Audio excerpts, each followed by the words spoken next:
பெரியவா சரணம்.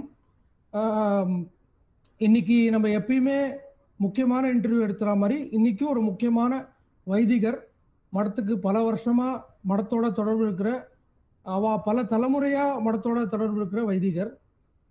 இவர் பேர் வி சந்திரசேகர டிராவிட். இவர் வந்து காசியில் இருக்கார். அவ 200-250 வருஷமா அவ காசிக்கு தமிழ்நாட்டிலேருந்து மாறி போய் காசியில் வைதிகம் பார்த்துக்கிறா. அதை தவிர 1933 கிட்ட பெரியவா காசிக்கு போனப்போ இவரோட தாத்தா வந்து பண்டித் ராஜேஸ்வர் சாஸ்திரி திராவிட் அவர்கள் வந்து பெரியவாளை வந்து காசிக்கு அழைச்சு, அதுக்கப்புறம் அவளோட சம்பந்தம் தெரிஞ்சு அங்கேருந்து மடத்தோட ஆரம்பிச்சிருக்கு, காமகோட்டி பீட்டத்தோட. அதுக்கு முன்னாடி கூட சம்பந்தம் இருந்திருக்கலாம், பட் இது வந்து தெரிஞ்ச சம்பந்தம். இது வந்து அங்கேருந்து சம்பந்தம் ஆரம்பிச்சு அதுக்கப்புறம் சேகர் திராவிடோட அப்பா அவள்கிட்ட சம்பந்தம் தொடங்கி பெரியவாளுக்கு டைரக்டா கைங்கரியமே பண்ணியிருக்கா. பல கேம்ப்ல பெரியவாளோட இருந்திருக்கா. அதுவும் சேகர் அண்ணா சொல்லுவா அதை பத்தி. அதை தவிர சேகர் அண்ணாக்கும் மடத்தோட பல வருஷமா தொடர்பு இருக்கு. காசியில ரொம்ப முக்கியமான பெரியவா ஜெயந்தி பல வருஷமா பண்ணிட்டு இருக்கா. ரொம்ப வேர்ல்டு ஃபேமஸ் பெரியவா ஜெயந்தி அது.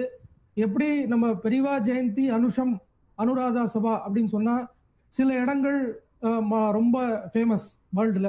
அஃப்கோர்ஸ் நிச்சயமா பெரியவாளோட முதல் படை வீடு காஞ்சிபுரம் அதிஷ்டானம், அந்த அனுஷம் ரொம்ப ஜெகத் பிரசித்தி. அதே மாதிரி பிரதோஷம் மாமா அனுஷத்தையே ரொம்ப பெரிய லெவலில் எடுத்துன்னு போன ஒரு பெரிய மகான். அவாத்த அனுஷம், சேலம்ல அவா பண்ற ஜெயந்தி, இதெல்லாம் ரொம்ப ஃபேமஸ். அதே மாதிரி அனுஷம் அடுத்தது நீங்க ஜெயந்தின்னு பார்த்தீங்கன்னா மிகப்பெரிய வைதிக முறையா நடக்கிற ஜெயந்தின்னு பார்த்தீங்கன்னா காசியில சந்திரசேகர் திராவிட் பண்ற ஜெயந்தி தான். பல வருஷமா எனக்கே தெரியும், எனக்கே ஒரு 10-15 வருஷமா எனக்கே ஜெயந்தி பத்தி தெரியும். அவர் வந்து போட்ல வந்து பல வைதிகால உட்காந்து வச்சு பல லட்சம் ரூபாய் செலவழிச்சு பெரிய லெவல்ல ஜெயந்தி வைதிகமா பண்ணுவார். அதுலயும் ஒரு பிரதோஷ மாமா தொடர்பு இருக்கு. அவரோட க்ளோஸ் ஃப்ரெண்ட் நாராயணன், அவர் வந்து பிரதோஷ மாமாத்து மாப்பிள்ளை, அவரும் காசியில தான் இருக்கார். அவரும் இந்த ஜெயந்தியில ஒரு முக்கியமான பாகமா இருக்கார்.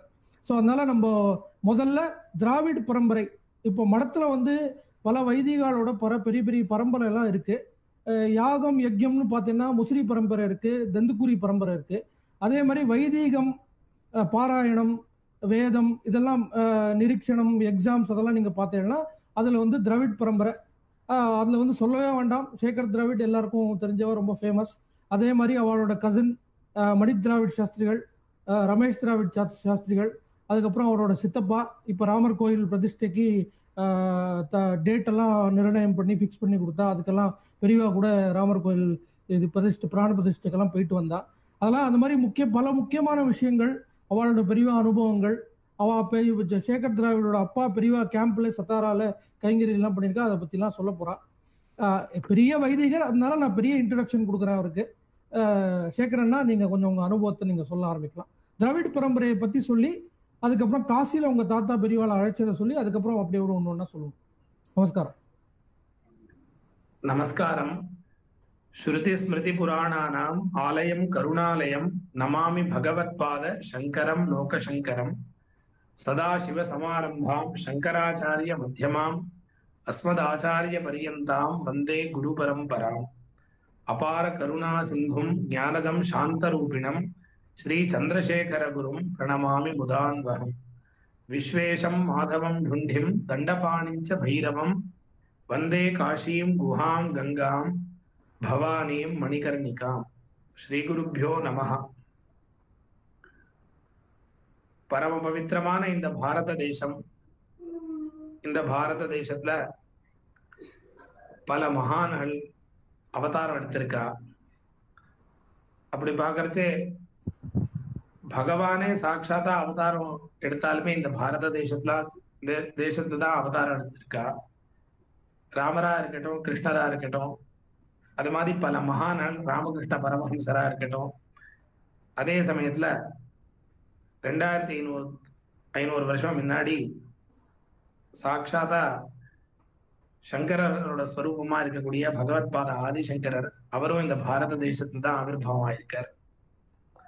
அந்த பகவத்பாத சங்கரர் ஸ்தாபிக்கப்பட்ட ஆம்நாய மட்டங்கள், அதுல ரொம்ப ரொம்ப முக்கியமா இருக்கக்கூடிய ஆம்நாய மடம் மூலாம்நாய சர்வஜ்ஞ பீடம் ஸ்ரீ காஞ்சி காமகோட்டி பீடம். எப்படி பகவத்பாதர் அவதாரம் எடுத்து சனாதன தர்ம ரட்சைக்காவும் வேதத்தோட ரட்சைக்காவும் இந்த பாரத தேசத்தோட ரட்சைக்காவும் நிறைய சத்காரியங்கள் பண்ணதோ, இன்னைக்கு நம்ம எல்லாருமே சனாதன தர்மாவலம்பியா இருக்கோம்னு சொன்னா அதுக்கு ஆதிசங்கரர் தான் ரொம்ப ரொம்ப முக்கியமான காரணம். ஆதிசங்கரர் மாதிரியே ஆதிசங்கர ஸ்வரூபமாவே இருக்கக்கூடிய காஞ்சி மகாபிரிவா ஸ்ரீ ஸ்ரீ சந்திரசேகரேந்திர சரஸ்வதி சுவாமிகள் மகாபிரிவா பரமாச்சாரியார், நடிச்சே தெய்வம், நடமாடும் தெய்வம், இந்த மாதிரி பல பேர்கள் அவருக்கு. அந்த மகான் அப்பேற்பட்ட மகாபிரிவானாலதான் இன்னைக்கு நம்ம எல்லாருமே வேதாத்தியனம் பண்ணிருக்கோம். வேதமோ சாஸ்திரமோ இல்ல வேதோக்தமான கர்மானுஷ்டானமோ இதெல்லாம் நடக்கிறதுன்னு சொன்னா இன்னைக்கு பாரத தேசத்துல எல்லா உலகத்திலேயே எல்லா இடத்துலயுமே நடக்கிறதுன்னு சொன்னா அதுக்கு பரமாச்சாரியால் மகாபிரிவா அவதாரம் எடுத்திருக்கலைன்னா நிச்சயமா இன்னைக்கு இந்த அளவு விஸ்தாரம் இந்த வைதிகத்துக்கு இருக்காது. வைதிக வாங்மயம் வேத சம்பந்தமான விஷயம் நிச்சயமா இந்த அளவு இன்னைக்கு இருந்திருக்காது. இதுல எதுவுமே சந்தேகம் இல்லை. எங்க குடும்பத்துக்கும் காஞ்சி காமகோட்டி பீடத்துக்கும் இருக்கக்கூடிய ஒரு சம்பந்தம்ங்கிறது எப்படின்னா, அண்ணா ஆரம்பத்திலேயே நீங்க கேட்கறச்சே கேட்டேன், திராவிட பரம்பரையை பத்தி சொல்லணும்னு நீங்க சொன்னேன். திராவிட தேசம்னு பேரு தமிழ்நாடு, ஆந்திரா, கர்நாடகா, கேரளா இதெல்லாம் திராவிட தேசம்னு பேரு. பஞ்ச திராவிடான்னு சொல்லுவா. திராவிட தேசத்துல இருந்து நம்ம காசிக்கு வடநாட்டுல வந்து ஒரு 200-250 வருஷம் முன்னாடி நம்ம மூதாதியர் தமிழ்நாட்டுல காவேரி தீரத்துல இருக்கக்கூடிய திருவிசநல்லூர் கிராமம். திருவிசநல்லூர் கிராமத்துல ஸ்ரீதர் ஐயாவான்னு ஒரு பெரிய மகான் இருந்தார். அந்த ஊர் தான் எங்களுக்கு பூர்வீக ஊரு. அப்படி பாக்குறச்சே அந்த ஊர்ல எங்க தாத்தாவோட தாத்தா சுப்பிரமணிய கணபாடிகள் அவர் அந்த காலத்துல காசி யாத்திரைக்காக சங்கல்பம் பண்ணிட்டார். காசி யாத்திரைக்கு சங்கல்பம் பண்றச்சே திருவிசநல்லூர் கிராமத்துல இருந்து கிளம்பி அந்த பாட்டியும் அழிச்சுட்டு ராமேஸ்வரத்துக்கு போய் ராமேஸ்வரத்துல இருந்து மணல் எடுத்துட்டு காசிக்கு வந்து காசி யாத்திரை எல்லாம் பண்ணிட்டோம். காசி யாத்திரை பண்றச்சே அவருக்கு ஒரு சங்கல்பங்கிறது, காசி யாத்திரைக்கு ராமேஸ்வரத்துல ஒரு சங்கல்பம் பண்றது உண்டு. அந்த சங்கல்பம் என்னன்னா, அகம் காஷ்யாங் கமிஷ்யாமி தத்ரைவ நிவசாம்யகம், நான் காசிக்கு போறேன், காசியிலேயே வாசம் பண்றேன்னு அந்த சங்கல்பத்தோட அர்த்தம். அப்படி இருக்கிறச்சே அவ இந்த சங்கல்பம் அவருக்கு ஞாபகம் வந்துருச்சோ, நம்ம ராமேஸ்வரத்துல அகங்காஷ்யாங் கமிஷ்யாமி தத்ரைவ நிவசாமியம்னு சொல்லியிருக்கோம். தத்ரைவனா அங்கேயே நான் வாசம் பண்றேன்னு அர்த்தம். அதனால நம்ம இந்த காசியில தான் இருக்கணும்னு சொல்லி, ஆனாலும் அந்த காசி யாத்திரைங்கிறது ராமேஸ்வரத்துல இருந்து ஆரம்பிச்சு ராமேஸ்வரத்துல பூர்த்தி பண்ணோம். இந்த காசி யாத்திரையோட கணக்குங்கிறது அப்படி. அதனால ராமேஸ்வரத்துல இருந்து சங்கல்பம் பண்ணி மணல் எடுத்துட்டு காசிக்கு வந்து காசி யாத்திரை, காசி, கயா, பிரயாக்ராஜ், திரிஸ்தலின்னு பேரு. இந்த 3 இடத்துக்கும் யாத்திரை எல்லாம் பண்ணி திருப்பி காசில இருந்து திரிவேணி சங்கமத்தோட ஜலம் எடுத்துட்டு ராமநாதருக்கு வந்து அபிஷேகம் பண்ணி திருப்பி அதுக்கப்புறம் திருப்பி நடந்து காசிக்கு வந்திருக்கார். இந்த மாதிரி மொத்தமா 3 நடை. ராமேஸ்வரத்துல இருந்து காசி, காசில இருந்து திருப்பி ராமேஸ்வரம், திருப்பி ராமேஸ்வரத்துல இருந்து காசி. இந்த மாதிரி 6 மாசம் ஒரு வாட்டி நடந்தா 6 மாசத்துல அவ காசி யாத்திரை பூர்த்தி பண்ணியிருக்கா. இந்த மாதிரி 3 வாட்டி 18 மாசம் மொத்தமா நடந்து காசியில வந்து அவ வாசம் பண்ண ஆரம்பிச்சா. எங்க குடும்பம் திராவிட பரிவாரத்துக்கு காசியோட சம்பந்தம்ங்கிறது எங்க தாத்தாவோட தாத்தா சுப்பிரமணிய கணபாடிகள் அவர் மூலமாக கிடைச்சது. அதுக்கப்புறம் அவரோட பையன் தர்ம பிராண லக்ஷ்மண சாஸ்திரி திராவிடர்னு பெரிய மகானவர், மகாமகோபாத்தியாயர். அந்த காலத்திலேயே அவருக்கு டைட்டில் உண்டு.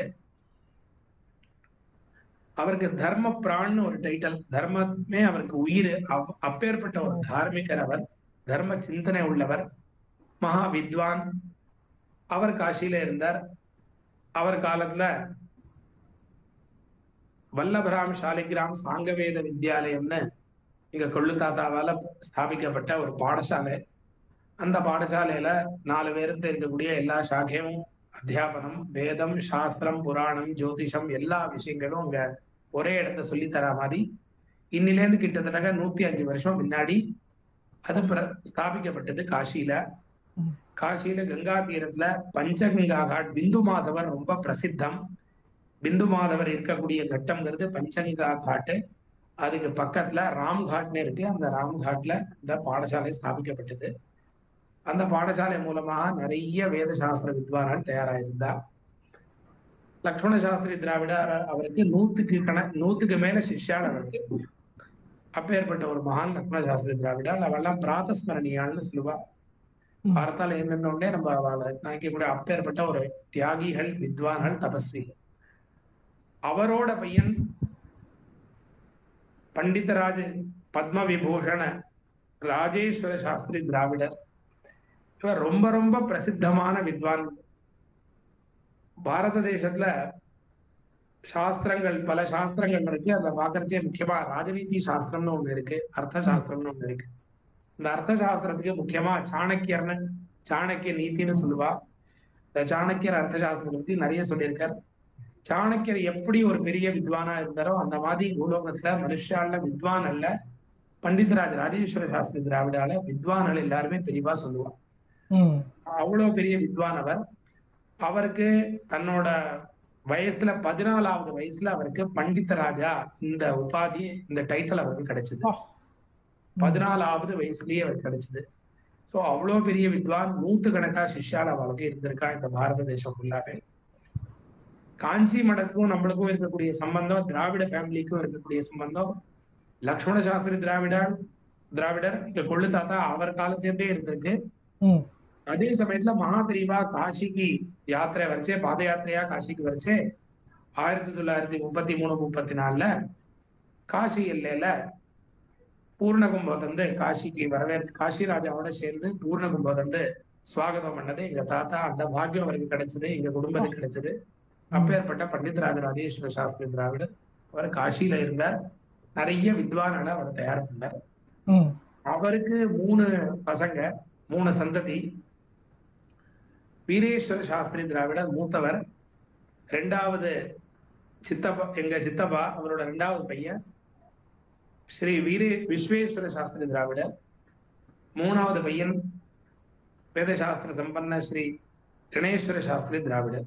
இந்த மாதிரி 3 பையன் அவருக்கு, 4 பொண்ணு அவருக்கு. மூத்த பொண்ணோட பையன்தான் இன்னைக்கு வேத சாஸ்திரத்திலே பெரிய வித்வானா இருக்கக்கூடிய ஸ்ரீ மணித்ராவிடி சாஸ்திரிகள். ஸ்ரீ மணித்ராவிடி சாஸ்திரிகள் இன்னைக்கு பாரத தேசத்திலேயே ரொம்ப ஒரு சிகரமான ஒரு பெரிய வித்வான் அவர். அவர் பண்டிதராஜ ராஜேஸ்வர சாஸ்திரிகளோட தௌஹித்ரர், பொண்ணோட பையன்.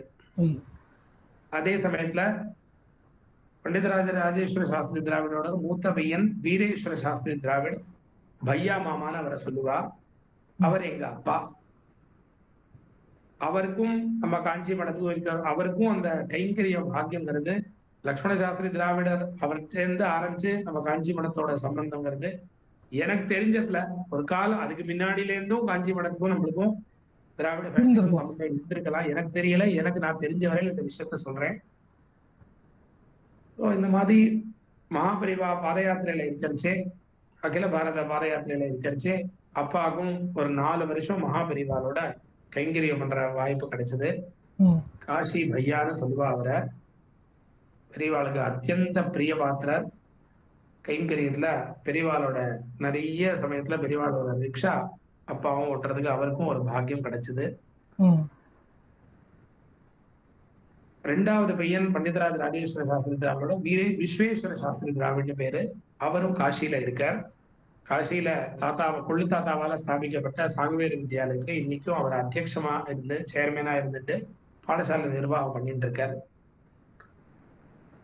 அப்புறம் சித்தப்பா, கடைசி சித்தப்பா ஸ்ரீ கணேஸ்வர சாஸ்திரி திராவிட். அவரும் மகா வித்வான், தபஸ்வி.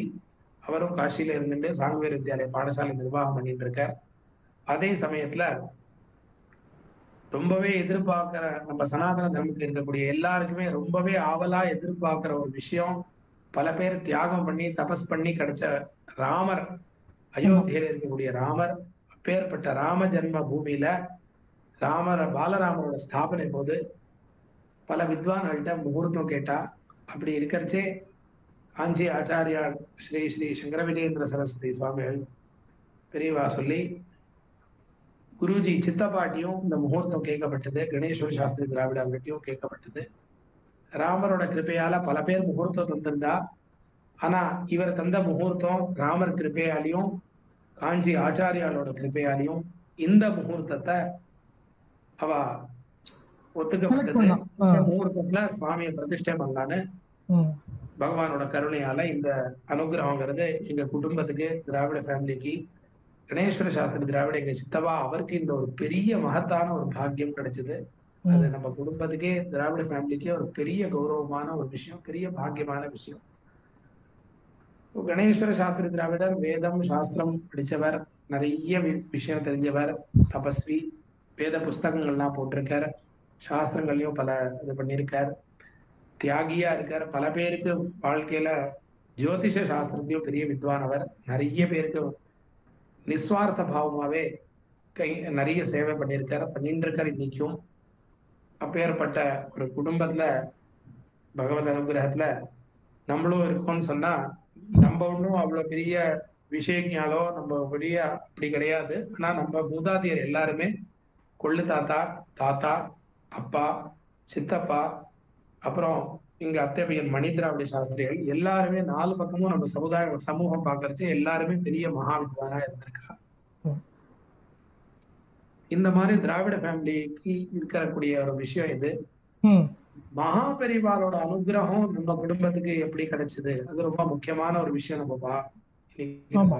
பாக்குறோம் என்னன்னா, மகாபெரிவா இன்னைக்கு இல்லைன்னு சொன்னா, இன்னைக்கு பாரத தேசத்துல எப்படி ஆதிசங்கரர் இல்லைன்னா நம்ம சனாதன தர்மம் இல்லையோ, அத மாதிரி மகாபெரிவா இல்லைன்னு சொன்னா இன்னைக்கு வேதமும் இல்லை, சாஸ்திரமும் இல்லை, வேத சம்பந்தமான வேதோக்த கர்மானுஷ்டானமும் இந்த தேசத்துல நிச்சயமா இன்னைக்கு எந்த அளவு இருக்கோ நிச்சயமா இருந்திருக்காது. இதுல எதுவும் சந்தேகம் இல்லை. இது அனுபவிச்சவா என்னோட வயசுல ரொம்ப பெரியவா பல பேர் இந்த விஷயங்கள் சொன்ன விஷயத்தான் நானும் தெரிஞ்சுன்னு சொல்லிட்டு இருக்கேன், சொல்றேன். வேதம் எப்போ ரொம்ப க்ஷீணிச்சு போயிட்டு இருந்ததோ அப்போ பெரியவா ரொம்ப சின்ன வயசுல பீட்டத்துக்கு வந்திருக்காரு. 13 வயசுல, ஒரு விளையாடுற வயசுல பெரியவா பீட்டத்துல வந்து பீட்டாதிபதியா வந்திருக்காரு. அந்த சமயத்துல வேதம் ரொம்பவே க்ஷீணிச்சு போயிருந்தது. இந்த தேசத்துல ரொம்பவே குறைச்சலா வேதம் படிக்கிறவா இருந்தா, இல்ல பெரிய பெரிய வித்வான்கள், பெரிய பெரிய கனபாடிகள், அவளுக்கு அந்த மாதிரி வேதத்துக்கு எதிராக நிறைய பேர் இருந்தா. வேதம் படிச்சவாளோ, வைதிகாலோ, இல்ல கர்மானுஷ்டானமா இருக்கிறவாளுக்கோ, அவளுக்கு அகேன்ஸ்டா இருக்கக்கூடியவா, இல்ல அவளை ஏதாவது கிண்டல் பண்ணுறது, பரியாசம் பண்றது, இந்த மாதிரி ஒரு சூழ்நிலை நிறைய இருக்கிறதுனால, முக்கியமா தமிழ்நாட்டுல திராவிட தேசத்துல அந்த மாதிரி ரொம்ப முக்கியமா இருந்தது. அப்படி இருக்கிற ஒரு சந்தர்ப்பத்துல நிறைய பெரிய பெரிய வித்வான்கள் கூட தன்னோட பசங்களை, நம்ம வேதம் படிச்சு இந்த மாதிரி கஷ்டப்பட்டோம், நம்ம பசங்க கஷ்டப்பட வேண்டாம், அந்த மாதிரி ஒரு சூழ்நிலை வந்திருந்தது. அப்படி இருக்கிறச்சே நிறைய பேர் பெரிய பெரிய வித்வான்கள் தன் பசங்களை வேதத்துல விடல.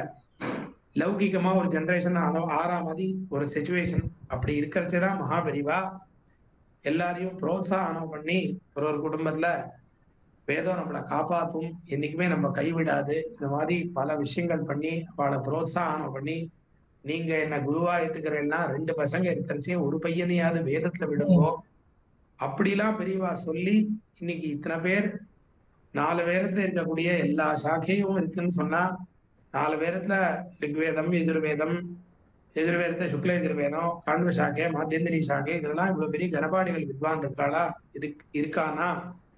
அதே சமயத்துல சாம வேதத்துல ஸ்ரௌதிகள், அதர்வ வேதத்துல பிப்பலாத சாக்கை, இந்த மாதிரி பல சாக்கைகள் இருக்குன்னு சொன்னா அதுக்கு மகாபெரிவா தான் பிரத்யக்ஷமான காரணம். இந்த நூற்றாண்டுல, இந்த சகாப்தத்துல மகாபெரிவா இல்லைன்னு சொன்னா இன்னைக்கு வேதம் நிச்சயமா இந்த அளவு விஸ்தாரம் ஆயிருக்காது. அப்படி பாக்குறச்சே மகாபெரிவா வேதம், வேத சம்பந்தமான ஸ்ரௌதம், வர்ணக்கிரமம், வேத பாஷ்யம் எல்லாத்தையுமே புரோத்சாகனம் பண்றேக்கா. பேத பாவம் இல்லாதக்கு வாஸ்தவமாவே இந்த வேதம், ஏன்னா வேதோ கிலோ தர்ம மூலம்னு சொல்லப்பட்டிருக்கு. இந்த பிரபஞ்சத்துக்குள்ள இருக்கக்கூடிய எல்லா தர்மத்துக்கும் ஆதாரம்ங்கிறது சனாதன தர்மம். இந்த சனாதன தர்மத்துக்குங்கிறது ஆதாரங்கிறது வேதம்.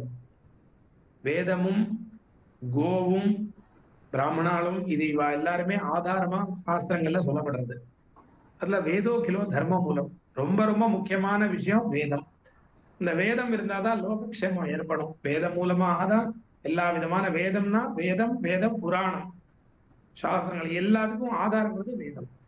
அப்படி இருக்கிறச்சே இந்த லோகக்ஷேமம் ஏற்படணும், அதுல எல்லாரும் சௌக்கியமா இருக்கணும்னு சொன்னா வேத ராசிகள் எப்பவுமே இருந்துட்டே இருக்கணும்.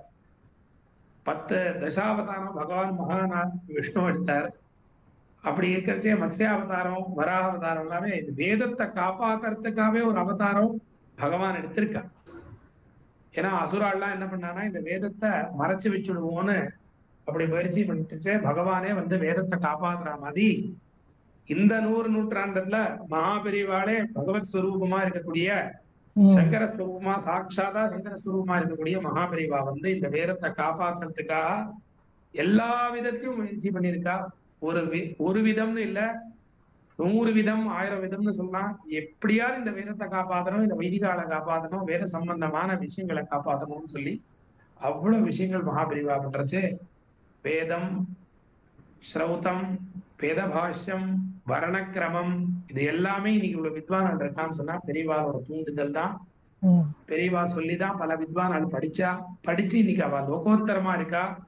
அவளோட சிஷ்ய பிரசிஷ்யா 100 கணக்கா இருக்கு. உதாரணத்துக்கு எங்க வாத்தியார் பிரம்மஸ்ரீ சதுர்வேதி ஸ்ரீ பரமேஸ்வர தீட்சிதர் சிதம்பரம் எங்க வாத்தியார், அவரு 4 வேதம் 6 சாக்கை அத்தியனம் பண்ணவர். அப்படி இருக்கிறச்சே கிருஷ்ண எஜுர்வேதத்துல இருக்கக்கூடிய மைத்ராயணி சாக்கை, இந்த மைத்ராயணி சாக்கை ரொம்ப லுப்தமா இருந்தது.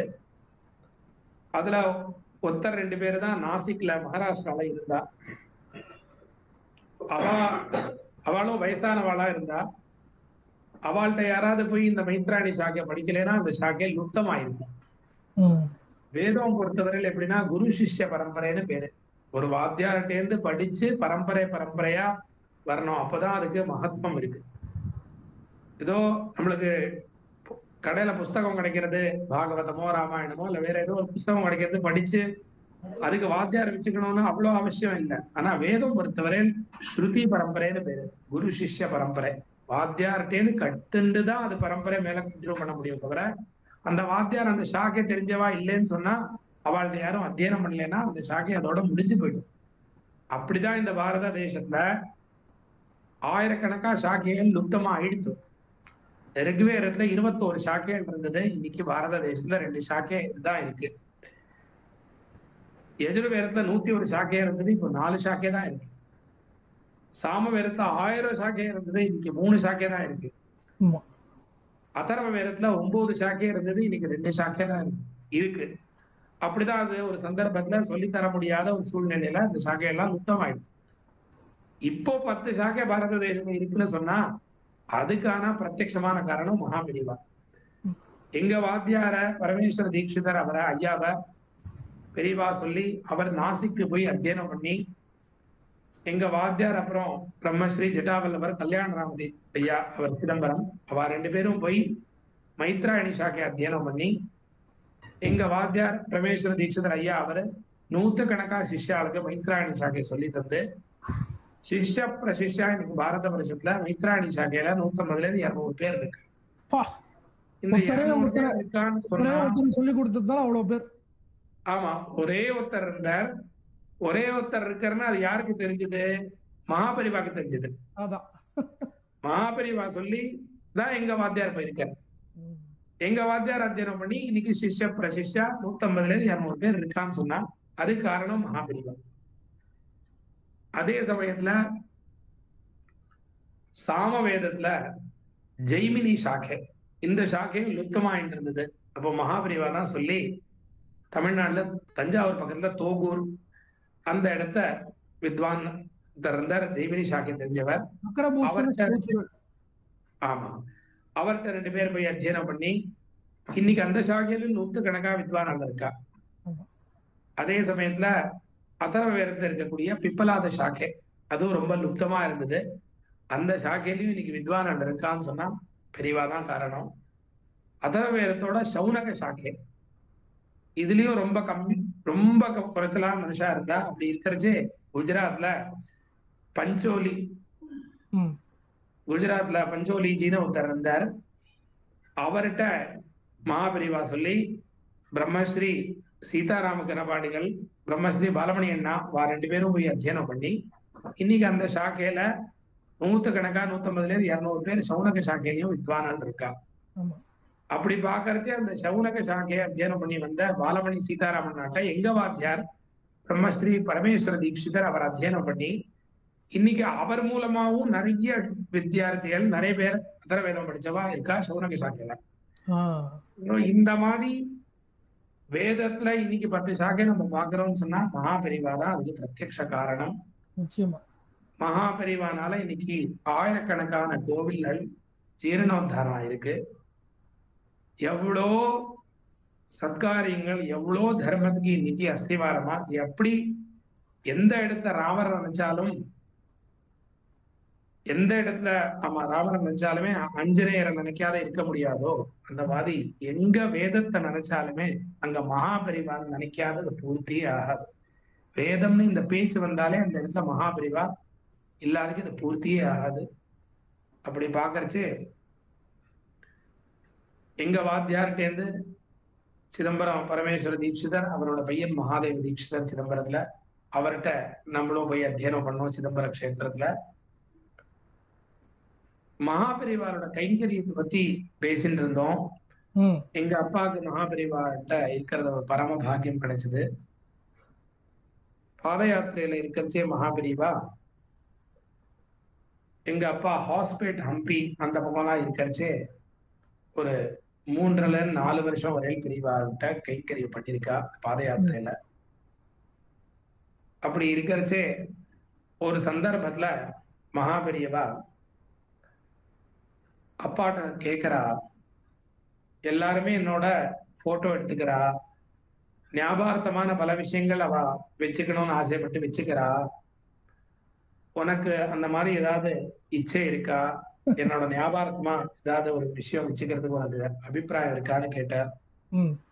அப்பா சொன்னா, இந்த மாதிரி அந்த மாதிரி எதுவுமே எனக்கு மனசுல படமாட்டேங்கிறது, உங்களோட இருந்தாலே எனக்கு ஒரு ஆனந்தமா இருக்கு, அதனால அந்த மாதிரி எதுவும் தோணலன்னு அப்பா யதார்த்தமா சொன்னா. அப்படி இருக்கச்சே பெரியவா சொன்னார், அப்படி சொல்லாதன்னு சொல்லிட்டோ ஹாஸ்பிட்டல்லயே கேம்ப்ல போறச்சே ஒரு இடத்துல ஒரு நதியில ஸ்நானம் பண்ணிட்டு போறச்சே மத்தியான காலத்துல அப்பா பெரியவா பின்னாடி கரெக்டா அப்பா நிக்கிறார். அந்த மாதிரி ஒரு சந்தர்ப்பத்துல ஒரு போட்டோ எடுக்கிறதுக்காக யாரோ ஒருத்தர் வந்திருக்கா. அவ கரெக்டா அந்த மாதிரி இந்த படம் எடுக்கிறா. ஆனா அப்பா அந்த விஷயத்த கவனிக்கல. பெரியவா இது எல்லாமே கவனிச்சு வச்சிருக்கா. அவர் சர்வேஸ்வரனா இருக்கிறதுனால யாருக்கு என்ன அனுகிரகம் பண்ணணும், எப்படி பண்ணணும், இது எல்லாமே அவருக்கு தெரியும். அதனால அந்த படம் அவ எடுத்துட்டு அவ அந்த கேம்ப்ல இருந்து மேல போயிட்டா. பெரியவா கைங்கரித்து இருக்கிறவாள்கிட்ட சொல்லி, இந்த மாதிரி அந்த இடத்துல நம்ம போறச்சே ஒருத்தர் படம் எடுத்தா அவரை கூப்பிடுன்னு சொல்லி அவளை கூப்பிட்டுன்னு வந்தா பெரியவாள்கிட்ட. ஆனா அந்த சமயத்துல அப்பா பெரியவா பக்கத்துல இல்ல. இந்த விஷயங்கள் நடக்கிற விஷயங்கள்லாம் அப்பாவுக்கு எதுவுமே தெரியாது. அப்போ பெரியவா சொன்னா, அந்த யாரு படம் எடுத்தாலோ அவள்கிட்ட ஒரு உபகாரம் தேர்ந்து எனக்கு ஆகணும்னு சொல்லி அந்த கேமராமேன் யார் படம் எடுத்தாலும் அவள்கிட்ட சொன்னான். அப்போ அவ சொன்னா, இந்த மாதிரி என்ன பண்ணோம் சொல்லுங்க, இந்த மாதிரி இப்போ நம்ம நேற்றுக்கு அந்த இடத்துல இருந்து நடந்து வரைச்சே நீ ஒரு படம் எடுத்தியே, அதுல எனக்கு ஒரு படம் வேணும்னு பெரியவா அவன்கிட்ட கேட்டா. அதுக்காக என்ன பெரியவா கட்டாயமா பண்றோம்னு சொல்லி உடனே அதை கிளீன் பண்ணி அந்த படத்தை பிளாக் அண்ட் ஒயிட் படத்தை பெரியவாளுக்கு அவ தந்தா. இதுக்கப்புறம் ஒரு இடத்துல கேம்ப்பு, ஒரு கோவில்ல கேம்ப்பு. இந்த விஷயங்கள்லாம் எங்க அப்பா எனக்கு சொன்ன விஷயத்த நான் உங்களுக்கு தெரிய வைக்கிறேன். ஒரு கோவில்ல கேம்ப்பு. இந்த கேம்ப் போது ராத்திரி எல்லாரும் படுத்துட்டு இருக்கா, பெரியவா சுத்தி. அப்பாவும் பெரியவா பக்கத்துல இருக்கா. வெடிகாலத்தால ஒரு 2:30 மணி, 2:30ல இருந்து 2:45 வாக்குல பெரியவா அப்பாவை எழுப்பி, இந்த கோவில்ல செவர்ல என்னென்ன சிற்பங்கள் இருக்கு நீ பாத்துட்டு வான்னு பெரியவா ஆக்ஞை பண்ணா. அப்பா ஃபுல்லா அந்த கோவில்ல இருக்கக்கூடிய மதில் செவர் எல்லாமே பார்த்துட்டு வந்து சொன்னார். தட்சிணாமூர்த்தி இருக்கார், ஒரு விக்கிரகத்தை பத்தி சொன்னார். திருப்பி ஒரு வாட்டி பார்த்துட்டு வான்னு சொன்னார் பெரியவா. 2வது வாட்டி போய் பார்த்துட்டு வந்து பெரியவாட்ட அப்பா நிக்கிறா. அப்போ பெரியவா சொன்னார், இப்போ என்ன பார்த்தேன்னு. அப்போ சொன்னார், இப்போ நான் ராம லக்ஷ்மணரை பார்த்தேன் ஒரு இடத்துல. இந்த ஏற்கனவே இந்த பிளாக் அண்ட் ஒயிட் படம் பெரியவா தன்ட்ட வச்சுட்டு இருக்கா. அந்த படத்தை அவர் பெரியவா தன்ட்ட வச்சுட்ட படத்தை எடுத்து காமிச்சு, இப்போ நீ பாத்தியே செவர்ல, முதல் செவர்ல சிற்பத்தை பாத்தியே ராமரும் லக்ஷ்மணரும், அந்த மாதிரி இந்த படம் இருக்கா இல்லையான்னு பெரியவா கேட்டா அப்பாட்ட. இந்த மாதிரி கேட்கறச்சே அப்பா என்ன சொன்னார்னா, அந்த மாதிரி இது இல்லைன்னு சொன்னார். பெரியவா சொன்னா, ஏன் அப்படி சொல்றப்பா? அப்பா சொன்ன, நீங்க ராமர் தான், இதுல ஒன்றும் சந்தேகம் இல்லை. ஆனா நான் லக்ஷ்மணன் அளவு எனக்கு தகுதி இல்லையே, அதனால அது மாதிரி இது படம் இல்லைன்னு சொன்னார் அப்பா. அப்போ பெரியவா சொன்னா, இல்ல நீ லக்ஷ்மணன் தான்னு சொல்லி 2-3 வாட்டி சொல்லின அப்புறம், நீ லக்ஷ்மணன் தான்னு பெரியவா சொல்றா திருப்பி திருப்பி. அப்பா இல்லைன்னு சொல்றா. அப்ப சொன்னார் பெரியவா, உன்னோட அபிவாதையே சொல்லு. பெரியவா சொல்றார். அப்போ அப்பா அபிவாதரே பார்கவ சாவன ஆப்ரவான ஔர்வ ஜாமரஜ்ஞ பஞ்சாரிஷேய பிரவரான்வித ஸ்ரீவத்ச கோத்ரஹ ஆபஸ்தம்ப சூத்ரஹ யஜுஷாகாத்யாயி லக்ஷ்மண சர்மா நாமாஹம் அஸ்மி போஹோ அப்படின்னு சொன்னார். அப்ப பெரியவா சொன்னா, என்ன சொன்னா? திருப்பி 2வது வாட்டி சொல்ல, லக்ஷ்மண சர்மா நாமாகம். நான் என்ன சொன்னேன்? லக்ஷ்மணன் மாதிரி நீ இருக்கன்னு நான் சொன்னேன். நீ லக்ஷ்மண சர்மா தானே, அதான் நான் சொன்னேன்னு பெரியவா சொன்னார். இந்த மாதிரி ஒரு அனுகிரகம், பெரியவாரோட கட்டாட்சம், பெரியவாரோட அனுகிரகம், அது நம்ம ஒரு க்ஷணம் நம்மளுக்கு வாழ்க்கையில நடந்துட்டே இருக்கு. இனிமே சொல்றதுக்கே இல்லை. அப்படி இருக்கிறச்சே அந்த படம் வந்து லக்ஷ்மணர் எந்த ஒரு கஷ்டத்துல இருந்தாலும் இந்த உலகத்துல எவங்க நினைச்சாலும் ராமர் வந்து அனுகிரகம் பண்ற மாதிரி, நீ வாழ்க்கையில எங்க என்ன நினைச்சாலும் வந்து ஒரு அனுகிரகம் பண்ணுவேன்னு சொல்லி மகாபெரிவா அப்பாவுக்கு அனுகிரகம் பண்ணா. இந்த மாதிரி ஒரு அனுகிரகம் நம்ம அப்பாவுக்கு கிடைச்சது. பெரியவா கிருப்பையால எனக்கும் பெரியவாளோட அப்பா கைங்கரியத்துல இருக்கிற சந்தர்ப்பத்துலதான் எங்க தாயாரா இருக்கக்கூடியவா கர்ப்பவதியா இருந்தா. அப்போ பெரியவா அனுகிரகத்துல நான் பிறந்ததும் ஒரு அனுராதா நட்சத்திரத்துல தான். இது எல்லாத்துக்கும் காரணம் பெரியவாளோட அனுகிரகம் தான், அதுக்கு மூல காரணம். ஒரு அனுராதா நட்சத்திரத்தை தான் நம்மளுக்கும் கார்த்திகை மாசம் அமாவாசை அனுராதா நட்சத்திரத்தை தான் பகவத் கிருப்பையால ஜன்மம் ஆச்சு, ஜனனம் ஆச்சு. அப்படி இருக்கிறச்சு அப்பா பெரியவாள்கிட்ட ரொம்ப பக்தியா இருக்கிறதுனால சந்திரசேகர்னு பேர் வச்சாரப்பா. இந்த மாதிரி பெரியவாரோட கட்டாட்சங்கிறது வாழ்க்கையில நிரந்தரமா நம்மளுக்கு இன்னி வரல், என் குழந்தை வரல் இன்னி வரல் வந்துட்டே இருக்கு. அதுக்கு ரொம்ப ரொம்ப ஒரு பிரத்யட்சமான அது என்னன்னா, நான் காசியில இருந்தேன் பல வருஷமா. பெரியவா தாயார் இருந்த இடம் பேர்பட்ட ஈச்சங்குடியில போய் எனக்கும் இருக்கிறதுக்கு ஒரு கிருப்பை, பெரியவாரோட கிருப்பையால எனக்கு அந்த ஊர் பத்தி தெரியவே தெரியாது வாஸ்தவமாவே. ஆனா பெரியவாரோட கட்டாட்சம், பெரியவா அப்பாவுக்கு அனுகிரகம் பண்ணது, தாத்தாக்கு அனுகிரகம் பண்ணது, இது எல்லாமே பரம்பரையா வந்துட்டு இருக்கு. அதுக்காக தான் இந்த விஷயத்த சொல்ல வரேன். எனக்கும் அது கிடைச்சது. ஈச்சங்குடியில போய் பெரியவா கிரகத்துல 2 வருஷம் வேதம் சொல்லி தரத்துக்கு எனக்கும் ஒரு வாய்ப்பு பெரியவா அனுகிரகத்தினால கிடைச்சது. அப்போ பலவிதமான சிரமத்துல வாழ்க்கையில ஒரு சூழ்நிலையால அப்படி இருந்தது. ஆனா பெரியவா கிருப்பையால எல்லாமே, அது பெரியவா கருணையால வாழ்க்கை ஓடின்னு இருக்கு. அதே சமயத்துல தாத்தா காலத்துல இருந்தே மடத்துக்கு சம்பந்தம் என்ன இருக்குன்னு அந்த விஷயத்த நான் ஆரம்பத்திலேயே தெரிய வச்சேன். அப்பாவுக்கு விசேஷமான அனுகிரகம் இருந்தது, அதுவும் அந்த விஷயத்தையும் சொன்னேன். சித்தப்பா அவளுக்கும் ரொம்ப பெரிய அனுகிரகம் பெரியவா கிருப்பையால இருந்திருக்கு. இந்த மாதிரி காமகோட்டி பீட்டமும், காஞ்சி காமகோட்டி பீட்டமும், அதே மாதிரி நம்ம மகாபெரிவாளோட இவ்வளவு தியாகம், அவரோட தபஸ் பத்தி நம்ம சொல்றோம். அதே சமயத்துல ஜெகத்குரு சங்கராச்சாரியரா இருக்கக்கூடிய ஸ்ரீ ஸ்ரீ ஜெயேந்திர சரஸ்வதி சுவாமிகள் குரு பெரியவா, அவரும் நிறைய நம்ம தர்மத்துக்காகவும், நம்ம சனாதன தர்மத்துக்காகவும், இந்த பாரத தேசத்துக்காகவும் இன்னைக்கு நம்மளுக்கு ராமர் கோவில் கிடைச்சிருக்கே, அதுக்கு ரொம்ப ரொம்ப ஒரு முயற்சி பண்ணவர் நம்ம புது பெரியவா. அவ்வளவு முயற்சி பண்ணி பெரியவாளோட பரிசிரமம் தான் இன்னைக்கு நம்மளுக்கு இந்த ராமர் கோவில் நம்ம பாக்குறோம்னா பெரியவா அந்த ரொம்ப ரொம்ப முக்கியமா இருந்துட்டு இருக்கா. ஆமா சொல்லுவா மகாபெரிவா இச்சா சக்தினா கிரியா சக்தியா இருக்கக்கூடிய புது பெரியவா. ஆமா அதே சமயத்துல இச்சா சக்தி கிரியா சக்தி எல்லாமே சேர்ந்து இப்போ இருக்கக்கூடிய நம்ம ஆச்சாரியால் ஸ்ரீ ஸ்ரீ ஜெகத்குரு சங்கராச்சாரிய சங்கர விஜயேந்திர சரஸ்வதி சுவாமிகள் பெரியவா இச்சா சக்தி கிரியா சக்தி ரெண்டு பேரோட அனுகிரகமும் பெற்றவர்.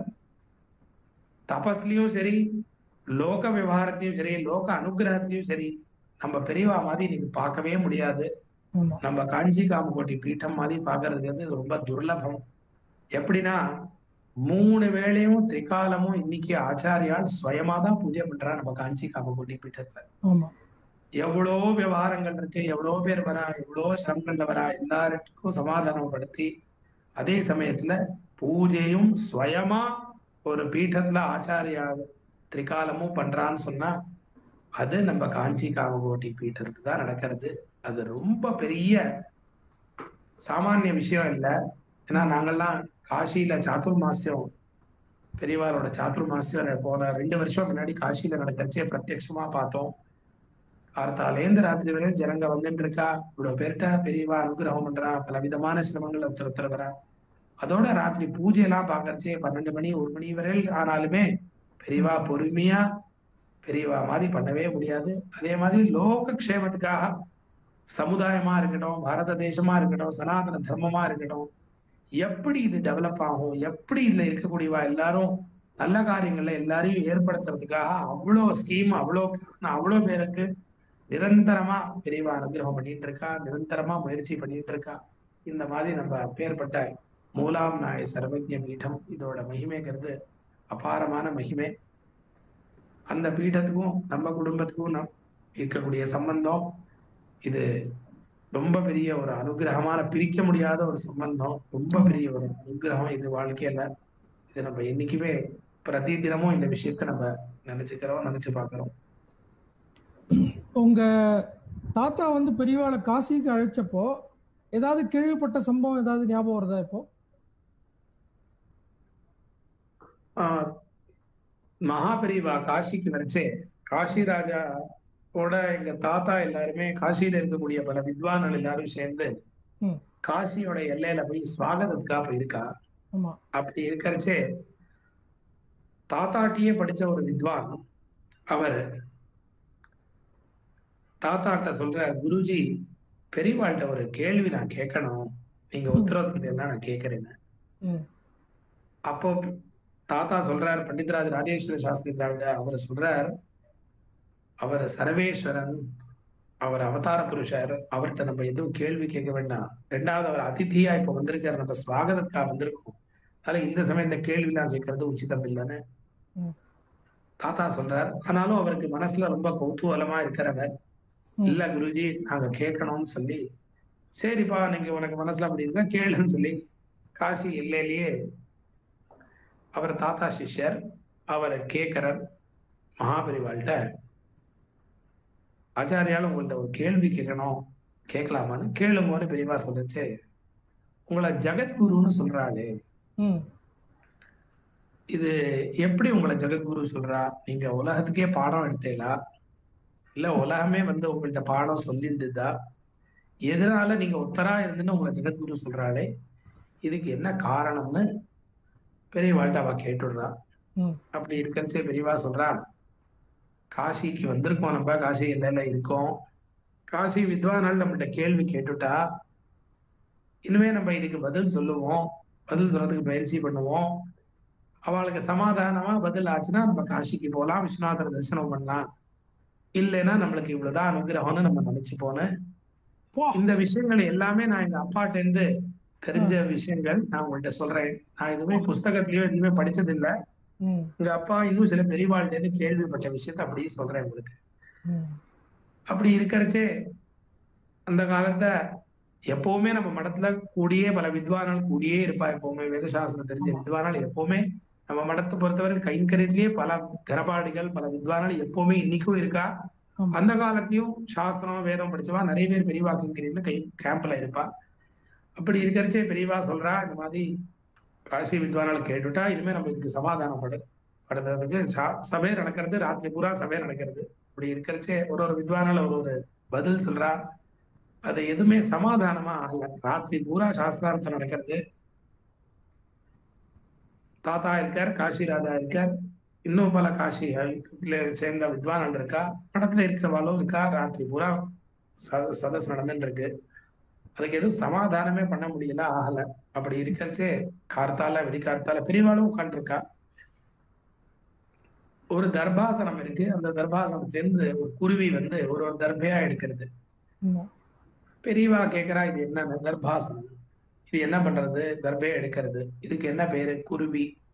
சமஸ்கிருதத்துல என்ன பேரு? இது ஹிந்தியில என்ன பேரு? கௌரையா. ஹிந்தியில அதோட பேரு எல்லாமே சொல்லி, இது என்ன பண்றது? இந்த தர்பையா எடுக்கிறது. எதுக்காக எடுக்கிறது? கூடு கட்டுறதுக்காக எடுக்கிறது. எதுக்காக கூடு கட்டுறது? தன்னோட குழந்தைக்காக கூடு கட்டுறது. சோ இந்த ஞானம் இதுக்கு யாரு சொல்லி தந்தா? இல்ல, யாருமே சொல்லி தரல. இது ஜென்மஜாத்தம் தான். இது பிறப்புலயே இதுக்கு இந்த ஞானம் இருக்கு. இதுக்கு யாரும் வாத்தியார் இல்லை, இதுக்கு வாத்தியால யாரும் இல்லை. இதுக்கு பகவத் அனுகிரகத்துல அது தெரிஞ்சுக்கிறது பண்றது. இந்த மாதிரி பெரியவா சொல்லி, ஒரு குழந்தை இருக்குன்னா அவளுக்கு ஒரு இடம் கட்டணும், அவளை சம்ரட்சணம் பண்ணணும். இந்த ஞானம்ங்கிறது இந்த பக்ஷிட்டேருந்து நம்ம தெரிஞ்சுக்கிறோம். இந்த மாதிரி நிறைய உதாரணங்கள் பெரியவா சொல்லி, இது எல்லாமே எனக்கு குருவா இருக்கு, இது எல்லாமே எனக்கு குருவா இருக்கிறதுனால என்ன ஜெகத்குருன்னு சொல்றா அப்படின்னு பெரியவா சொல்ற. எல்லாரும் பிரமிச்சு ஆச்சரியப்பட்டு சாஷ்டாங்கமா நமஸ்காரம் பண்றா. அந்த கேள்வி கேட்ட வித்வான் அவரும் மன்னிச்சுக்கணும், நீங்க சர்வேஸ்வரனா இருக்கு, நான் தெரியாதக்கு இந்த கேள்வி கேட்டுட்டேன், என்ன மன்னிச்சுக்கணும்னு சொல்லி அவரும் சாஷ்டாங்கமா நமஸ்காரம் பண்ணி, அதுக்கப்புறம் காசியில அவருக்கு ஸ்வாகத்தம் நடக்கிறது. காசியில வரார். அதுக்கப்புறம் நம்ம எல்லாருக்குமே தெரியும், காசியில பிரம்மாண்டமான வரவேற்பு மகாபெரிவாளுக்கு. ரொம்ப மதன் மோகன் மால்வியா காசி விஸ்வவித்யாலய கட்டினவர். அவரே பிரம்மாண்டமான வரவேற்பு பண்ணி, காஷி ராஜா இருந்து பல ஆயிரம் வித்வான்கள் இருந்து இது மாதிரி நடந்தது காசியில. அந்த மாதிரி தாத்தா காலத்துல இருந்து காஞ்சி மடத்துக்கும் நம்ம பரிவாரத்துக்கும் ஒரு சம்பந்தம் ஏற்பட்டிருக்கு. அப்பாவும் கைங்கரியத்துல இருந்திருக்கா. நம்மளும் பெரியவா சம்பந்தமாவே எப்பவுமே பெரியவாளோட அனுகிரகத்துக்கு தான் நம்ம ஜென்மமே ஆயிருக்கு. நம்ம வாழ்க்கையே பெரியவா திருப்பேர் தான் ஓடிட்டு இருக்கு. பெரியவா அனுகிரகத்தினால இன்னைக்கும் காசியில மகாபெரிவாளுக்கு ஜெயந்தி மகோத்சவமும். உங்க ஜெயந்தி பத்தி எப்படி, உங்களுக்கு அந்த ஐடியா எப்படி வந்தது, எப்படி ஆரம்பிச்சது, அதை பத்தி கொஞ்சம் சொல்லுங்க. பெரியவா அனுகிரகத்துல இந்த ஜெயந்தி மகோத்சவம் காசி கஷேத்திரத்துல நடக்கிறது. இந்த ஜெயந்தி எப்படி ஆரம்பிச்சதுன்னு சொன்னா, என்னோட நண்பர் பிரம்மஸ்ரீ நாராயண கரபாடிகள், அவர் காஞ்சிபுரத்துல இருக்கக்கூடிய பிரதோஷ மாமாவோட பேத்தி, ஸ்ரீராமண்ணாவோட பொண்ணு, ஸ்ரீராமண்ணாவோட மாப்பிள்ளை பிரம்மஸ்ரீ நாராயண கரபாடிகள். அவருக்கும் ஸ்ரீராமண்ணா பொண்ணு மகாலட்சுமி அவளுக்கும் விவாகம் மகோத்சவம் நடந்தது, விவாகம் நடந்தது. அதுக்கப்புறம் மன்னி காசிக்கு வந்தப்புறம் பல வாட்டி நம்ம காஞ்சிபுரத்துக்கும் காசிக்கும் நம்ம வரா மாதிரி ஒரு பிரமேயம், அங்க பிரதோஷ மாமாத்துல நடக்கக்கூடிய ஜெயந்தியில போறதுக்கும் நிறைய பிரமேயங்கள் ஏற்பட்டது. அப்படி இருக்கிறச்சே நாராயண கரபாடிகளும் பல வாட்டி இங்க வரா மாதிரி சந்தர்ப்பம் இருந்தது, நம்மளும் அங்க போற மாதிரி இருந்தது. அப்படி இருக்கிறச்சே அங்க நடக்கக்கூடிய ஜெயந்தியெல்லாம் பார்த்து நம்மளுக்கு ஒரே ஒரு ஆனந்தமா இருந்தது. அப்படி இருக்கிறச்சே பிரதோஷ மாமாவோட பொண்ணா இருக்கக்கூடிய ஸ்ரீ மகாலட்சுமி மன்னி அவ அண்ணாட்ட சொல்லி, இந்த மாதிரி பல இங்கெல்லாம் நடக்கிறது, தமிழ்நாட்டுல சேலத்துல நடக்கிறது, பல இடத்துல நடக்கிறது, இந்த மாதிரி காசி கஷேத்திரத்துல ஜெயந்தி நடக்கணும்னு அவ மனசுல இந்த முதல்ல பிரேரணைங்கிறது. அப்படியா? அவ மனசுல இந்த பிரேரணையாயி நாராயண கரபாடிகள், அப்போ எங்க அப்பா இருந்தார் பிரம்மஸ்ரீ வீரேஸ்வர சாஸ்திரி திராவிட, அவரு பையா மாமா எங்க அப்பா. அவர் எங்க அப்பாட்ட சொன்னார், இந்த மாதிரி காசி கஷேத்திரத்துல ஜெயந்தி பண்ணலான்னு. அப்பா முதல்ல இருந்தே பெரியவாள்கிட்ட கைங்கரியத்துல இருந்திருக்கா. சோ பெரியவா பக்திங்கிறது பரம்பரையா முதல்ல இருந்து நம்மளுக்கும் இருந்துட்டு இருக்கு பெரியவா கிருப்பையால. அப்பா என்கிட்டயும் சொன்னாரு, இந்த மாதிரி அவர் சொல்லிட்டு இருக்கார் காசியில பண்ணலாமான்னு. ரொம்ப சந்தோஷம் அப்பா, கட்டாயமா பண்ணுவோம். தமிழ்நாட்டுல இவ்வளவு விஸ்தாரமா காஞ்சிபுரத்தை நடக்கிறது, பல இடத்துல நடக்கிறது, உலகம் பூரா இன்னைக்கு யதீஸ்வரான்னு சொல்றச்சே இன்னைக்கு உலகம் பூரா கிட்டத்தட்ட 300க்கு மேல ஜெயந்தி காஞ்சி மகாபெரிவாளுக்கு நடக்கிறது. ஆமா, டவுட்டே இல்ல. 380க்கு மேல பெரியவாவுக்கு ஆராதனை நடக்கிறது. உலகத்துல எந்த யதீஸ்வராளுக்கும் எந்த இடத்துலயுமே நடக்கல, அந்த அளவு மகாபெரிவாளுக்கு நடந்துட்டு இருக்கு. ஒருத்தருக்கு அந்த அனுகிரகம் இருக்கு. இதெல்லாம் எப்படின்னா ஒருத்தர் சொல்லி நடக்கல, பண்ணுங்கன்னு சொல்லி நடக்கல, அவளுக்கு அந்த ஸ்பூர்த்தியா இருக்கு. ஏன்னா பெரியவா அப்படி அனுகிரகம் பண்ணியிருக்கா. அவர் சாட்சாதா ஈஸ்வர ஸ்வரூபம். அப்படி இருக்கிறதுனால நாராயணகரபாளுக்கு பிரேரணை ஆகி அவர் எங்க அப்பாட்ட சொல்லி நம்ம எல்லாரும் சேர்ந்துட்டு 2010 பெரியவா ஜெயந்தி காசி கஷேத்திரத்துல ஆரம்பிக்கணும். ஏன்னா காசி அப்பேற்பட்ட மகா கஷேத்திரம். பாரத தேசத்துல எவ்வளவு கஷேத்திரம் இருந்தாலுமே காசி காஞ்சி இது ரொம்ப ரொம்ப சப்த மோட்சபுரிகள் ரொம்ப முக்கியம். அதான் காசி காஞ்சி சப்த மோட்சபுரி சொல்றச்சியே அயோத்தியா, மதுரா, மாயா, காசி காஞ்சி அவந்திகா. அவந்திகா அப்படின்னு சொல்லப்பட்டிருக்கு. காசி மகாபெரிவா சொல்லுவாளாம், காசியும் காஞ்சிக்கும் 1 இன்ச்சு தான் வித்தியாசமா. காஞ்சி ஆமா 1 இன்ச்சு வித்தியாசம்னு பெரியவா சொல்லுவான்னு பெரியவாள்கிட்ட கேட்டிருக்கோம் ஆமா. நம்ம பெரியவாள்கிட்ட இருந்து. அப்படி இருக்கிறச்சே காசி கஷேத்திரத்துல கட்டாயமா இந்த ஜெயந்தி நடக்கணும். கஷேத்திரத்துல நடக்கிறச்சே கங்கா தீரத்துல 10 நாள் வைதிகா தங்கி அங்க கங்கா தீரத்துல வேத பாராயணமும் சரி, விஸ்வநாதர் தரிசனமும் அவளுக்கு கிடைக்கும்.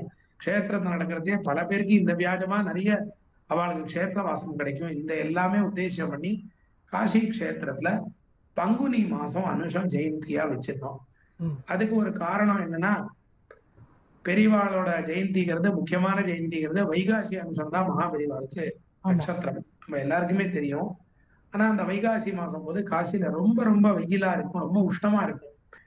இந்த எல்லா காரணத்தை உத்தேசம் பண்ணி மார்ச் மாசங்கிறது பங்குனி மாசங்கிறது காசியில எல்லாருக்கும் அனுகூலமா இருக்கும். 2வது மகா நாளுக்கு எல்லா நட்சத்திரமும் எல்லா மாச ஜெயந்தியும் அவருக்கு ஜெயந்தி தான்.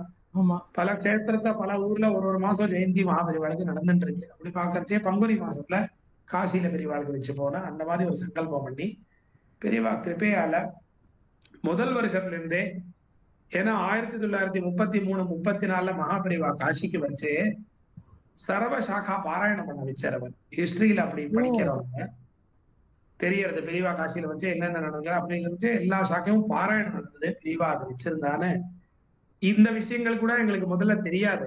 எனக்கும் நாராயணகரபாடிகளுக்கும் இந்த மாதிரி பெரியவா வச்சு 1934 இப்படிதான் நடந்திருக்குன்னு தெரியாது. பெரியவா நம்மளுக்கு அந்த பிரேரணை பண்ணாரு. நாராயணகரபாடிகளுக்கும் அப்பாவுக்கும் இந்த மாதிரி பிரேரணை ஆகி காசியில இந்த மாதிரி 10 சாக்கை பாராயணம் வச்சுப்போம். எல்லா சாக்கையும், ஏன்னா வேதம் இருக்குங்கிறது பெரியவானாலதான் இன்னைக்கு இவ்வளவு சாக்கையா இருக்கு. பெரியவாளுக்கு அர்ப்பணமா, பெரியவாளுக்கு அதோட பிரியமான ஒரு விஷயமே கிடையாது.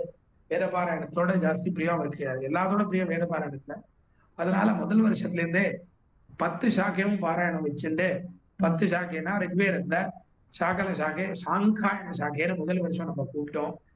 அவ ராஜஸ்தான்ல இருக்கா. அந்த வித்வானால எப்படியோ பெரியவா கிருப்பையால அவளோட கான்டாக்ட் கிடைச்சு அவளை கூப்பிட்டு, அதே மாதிரி எஜுர்வேதத்துல சுக்ல எஜுர்வேத காண்வ சாக்கை மாத்தியந்திரி சாக்கா, கிருஷ்ண எஜுர்வேதத்துல தைத்திரி சாக்கை மைத்ராயணி சாக்கை, அதே மாதிரி சாம வேதத்துல ஜெய்மினி சாமம், ராணாயணி சாமம், கௌதம சாமம், அப்புறம் அதர்வ வேதத்துல சவுனக சாக்கை, பிப்பலாத சாக்கை. இந்த மாதிரி எல்லா சாக்கையும் முதல் வருஷத்துல இருந்து வேத பாராயணம் மாத்திரம் இல்லாதக்கு கூடிய புராண பாராயணம், தேவார பாராயணம், மகாருத்ரம், சதச்சண்டி இந்த மாதிரி பெரியவா கிருப்பையில முதல் வருஷம் ஒரு 15 நாள் முன்னாடி டிசைட் ஆச்சு. பெரியவா கிருப்பையில 15 நாள்லயே அவ்வளவு வித்வானாலையும் சொல்லி ஜெயந்தி முதல் வருஷம் 55ல இருந்து 60 வித்வானால் முதல் வருஷமே வந்தா 2010. அதுல இருந்து பெரியவாளோட கிருப்பை விடாதக்கு இன்னி வரையில் இந்த வருஷம் மார்ச் மாசம் 13ஆம் தேதியிலிருந்து 20ஆம் தேதி வரை 2025 காசி கஷேத்திரத்துல ஜெயந்தி நடக்கிறது பெரியவாளுக்கு.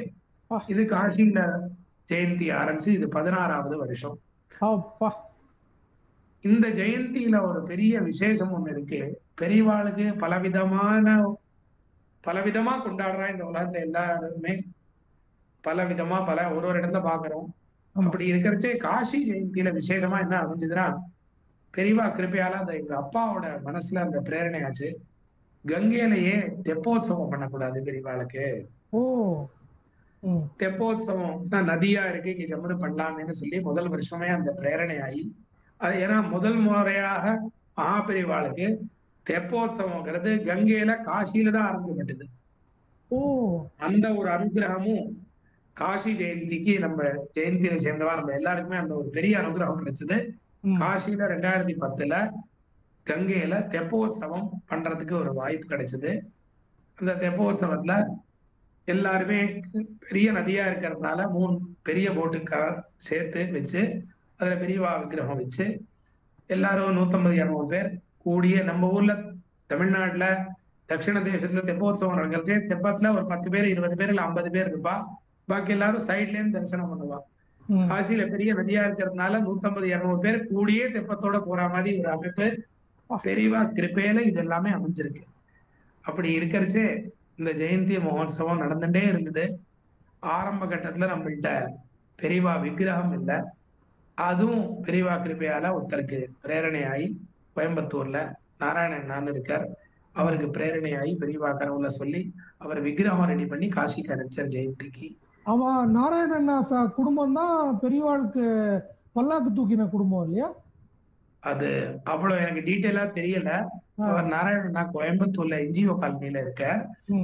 அவர் அவரோட சம்பந்த நண்பர் எல்லாரும் அவெல்லாம் சேர்ந்துட்டு பெரியவா விக்கிரகம் ரெடி பண்ணி பெரியவாளோட கலவையா இருக்கட்டும், காஞ்சிபுரமா இருக்கட்டும், பெரியவா சம்பந்தமான பல ஊருக்கு பெரியவால யாத்திரையா அழிச்சுன்னு போய் 5000 கிலோமீட்டர் கிட்டத்தட்ட அழிச்சுன்னு போய் அதுக்கப்புறம் காசியில வந்து சமர்ப்பணம் பண்ணா.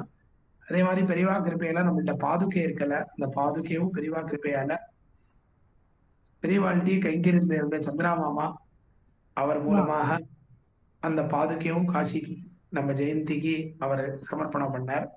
இது எல்லாமே என்னன்னா பெரியவாளோட கிருப்பையால நடக்கிறது.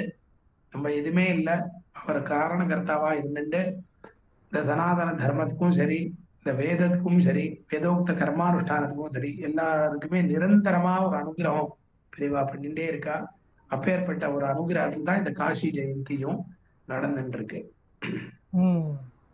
இப்போ நீங்க வந்து உங்க தாத்தா பத்தி, அப்பாவை பத்தி, உங்களை பத்தி எல்லாம் சொல்லியிருக்கேன். உங்களுக்கு பெரியவா கனவுல வந்திருக்காளா எப்பயாவது?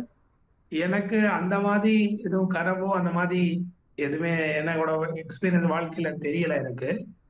இல்ல அந்த பாத்திரத்தை நம்மளுக்கு ஒரு யோக்கியத்தை இருக்கணும், ஒரு பெரிய மகானாலே வந்து சொன்னாலுமே நம்மளுக்கு இந்த பாத்திரத்தை இருந்தாதான் தெரியும். அந்த ஒரு காலம் எனக்கு இதுவரையில அந்த யோக்கியத்தை இன்னும் நம்ம சம்பாதிக்கணும்னு நான் நினைச்சுக்கிறேன். ஆனா பெரியவா பிரத்யட்சமா நம்ம கூட இருக்கா, அது மாத்திரம் நான் எனக்கு சத்தியமா தெரியறது. பெரியவா அனுகிரகம் இல்லைன்னா, ஏன்னா என்னோட உபநயனங்கிறது எனக்கு பிரத்யட்சமா பெரியவா அனுகிரகம் இருக்குன்னு நான் எப்படி தெரிஞ்சுக்கிறேன்னு சொன்னா, எனக்கு கனவுல பெரியவா வந்து சொல்ல, ஆனா நான் அனுபவத்தை எப்படி தெரிஞ்சுக்கிறேன்னு சொன்னா, பெரியவாள்கிட்ட அப்பா ரொம்ப பக்தியா இருந்தா, அதனால பெரியவா சொன்னா, அப்பா சொன்னா இந்த மாதிரி காஞ்சிபுரத்துல பெரியவா சந்நிதியில தான் உனக்கு உபநயனம் பண்ணோன்னு. அப்படி இருக்கிறச்சே காஞ்சிபுரத்துல ஏகாம்பரேஸ்வரர் சந்நிதி தெருவுல குரு சத்திரம்னு இருக்கு. அந்த குரு சத்திரத்துல தான் வச்சு எனக்கு உபநயனம் நடந்தது. இப்படி உபநயனம் நடக்கிறச்சே உபநயனம் முடிஞ்சு மத்தியானம் அன்னைக்கு உபநயனம் நடந்த அன்னைக்கு மத்தியானம் பெரியவா தரிசனத்துக்காக அப்பா என்ன அழைச்சிட்டு போறா. அழைச்சிட்டு போறச்சே என்ன ஆகுதுன்னா ரொம்ப வெயில், அப்போ மே மாசம். நான் பிரம்மச்சாரி ஸ்வரூபமா அப்பா என்ன முட்டை அடிச்சுட்டு இருக்கேன், வப்பனம் பண்ணிட்டு இருக்கேன், கையில தண்டம் வச்சுட்டு இருக்கேன், கௌபீனத்தை கட்டின்னு இருக்கேன். அப்பா என்ன சொன்னானா, கௌபீனத்தோட தான் பெரியவாளை போய் பார்க்கணும், இதுதான் பிரம்மச்சாரி ஸ்வரூபம். எனக்கு அப்பவே கொஞ்சம் சங்கோட்டமா இருந்தது. நடுப்புற ரோடு இருக்கு, ரோடு தாண்டி தான் ஏகாம்பரேஸ்வரர்ல போறச்சே ரோடு தாண்டி தான் நம்ம மடத்துக்கு ஸ்ரீமடத்துக்கு போகணும். எனக்கு அப்பவே சங்கோச்சம். ஆனா எங்க அப்பா என்ன சொன்னார்னா, சங்கோச்சம்லாம் படக்கூடாது, இப்படிதான் போனோம் பெரியவாள்கிட்ட ஆர்டர் எங்க அப்பாவோட. அப்பா என்ன அழிச்சுன்னு போனாரு. அங்க போனா ரொம்ப கூட்டம், ரொம்பவே கூட்டம். அப்படி இருக்கிறச்சே நான் மனசுல ஒரு க்ஷணம் நினைச்சுக்கிறேன், இந்த மாதிரி இவ்வளவு கூட்டத்துல அப்பா அழிச்சுன்னு வந்துட்டாரு, வெயிலாவும் இருக்கு, பெரியவாளை நம்ம எப்படி பார்க்க முடியும்னு நினைச்சுக்கிறேன். அந்த கூட்டத்துல ஒருத்தர் வர வந்து எங்க அப்பாட்ட கேட்கிறார், நீங்க பண்டிதராஜ் ராஜேஸ்வர சாஸ்திரிகளோட பையனா? உங்க பையன் கேட்டுடும், உங்க பையனுக்கு உபநயனம் நடந்திருக்கா? ஆமா. பெரியவா ஆகிய நீங்க உள்ள வாங்கோ, பையன் அழிச்சிருந்துன்னு சொல்லுவார். உள்ள போறோம். நம்ம உள்ள போனா பெரியவாளுக்கு நமஸ்காரம் பண்ணி ஆசீர்வாதம் வாங்கிருச்சு. பெரியவா சொல்றார், மகாபெரிவா சொல்றார், வாழ்க்கையில எனக்கு ஒரே ஒரு வாட்டி தான் பெரியவா தரிசனம் ஆயிருக்கு. அந்த தரிசனம், அந்த அனுகிரகத்தினால தான் என் வாழ்க்கையை ஓடிட்டு இருக்கு. இதுதான் சத்தியம். அப்படி இருக்கிறச்சே பெரியவா என்கிட்ட ஒரு விஷயம் கேட்கிற, பெரியவா உன் தாத்தா பத்தி உனக்கு தெரியுமான்னு. நான் தாத்தாவை வாஸ்தவமா நான் பார்த்தது இல்ல நான் தெரியாது. அப்ப பெரியவா சொன்னார், தாத்தா பெரிய வித்வான், சாஸ்திரத்துல பெரிய வித்வான், நீனும் வேதமும் சாஸ்திரமும் படிச்சு அது சம்பந்தமான வேத பிரச்சாரத்துல நீ இரு, எப்பவுமே இரு, எப்பவுமே இருக்கணும்னு ஒரு அனுகிரகம் பெரியவா பண்ணார், ஒரு பழத்தை தந்தார். சோ அந்த அனுகிரகத்தினால என்ன ஆச்சுன்னா, அந்த அனுகிரகத்தினாலதான் என்ன ஆயிருக்குன்னா, நான் உபநயனம்லாம் ஆனப்புறம் பல வருஷம் வேதாத்தியனமே பண்ணாத நான் இருந்தேன். காரணம் ஆத்துல ஒரு சூழ்நிலை இருந்தது. அப்பாவுக்கு நம்ம மேல கொஞ்சம் அத்தியனம் பண்ணி வைக்கணும்னு அந்த ருச்சி குறைஞ்சு போச்சு.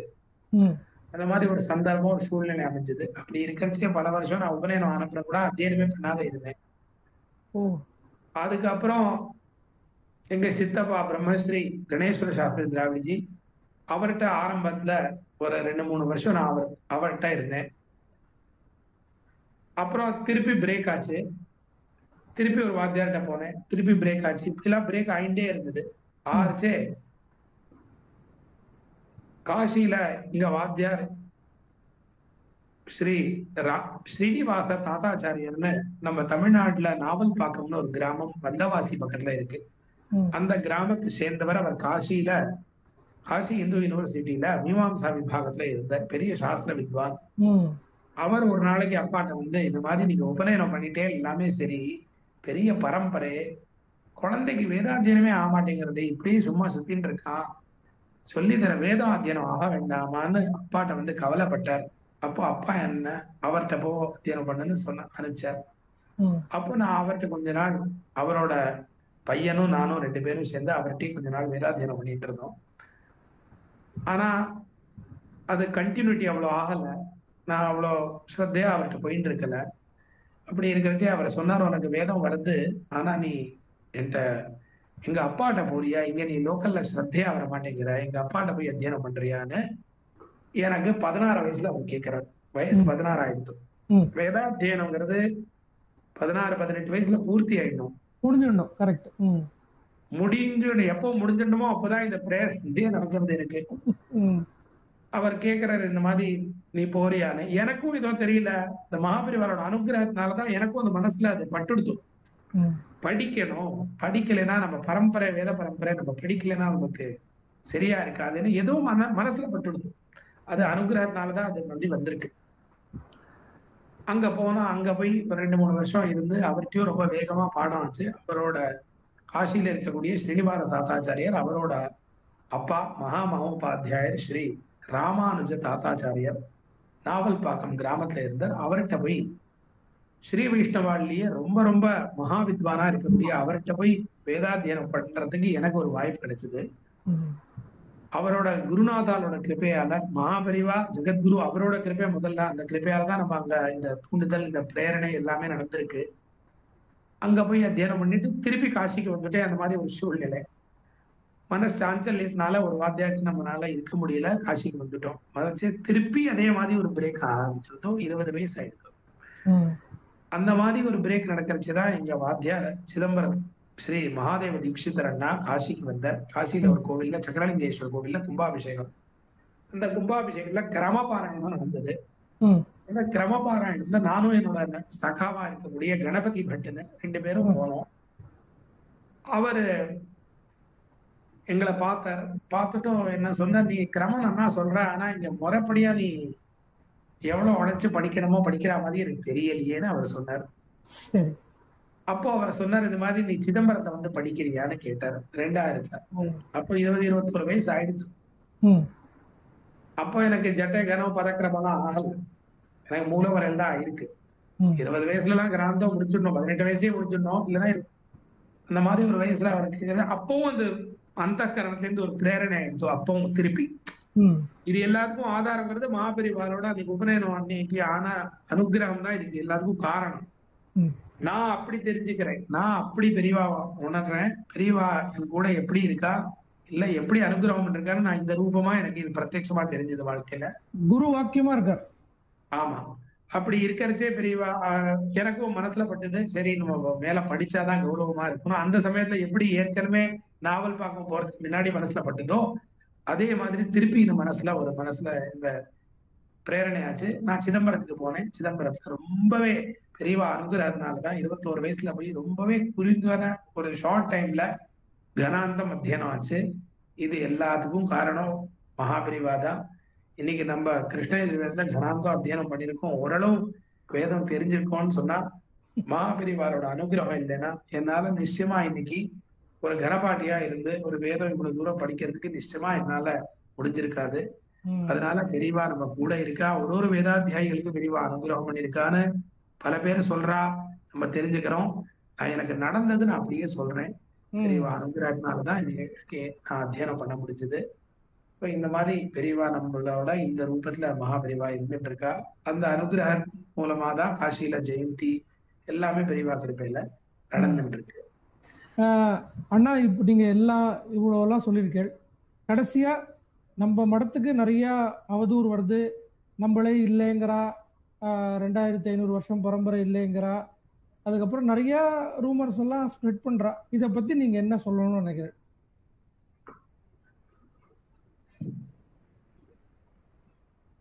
சனாதன தர்மத்தோட ரட்சைக்காக ஆதிசங்கரர் அவதாரம் எடுத்து 2500 வருஷம் முன்னாடி மூலாம்நாயமா இருக்கக்கூடிய சர்வஜ்ய பீடம் உட்பட எல்லா ஆம்நாய மடத்தோட ஸ்தாபனை ஆதிசங்கரர் பண்ணியிருக்கார்.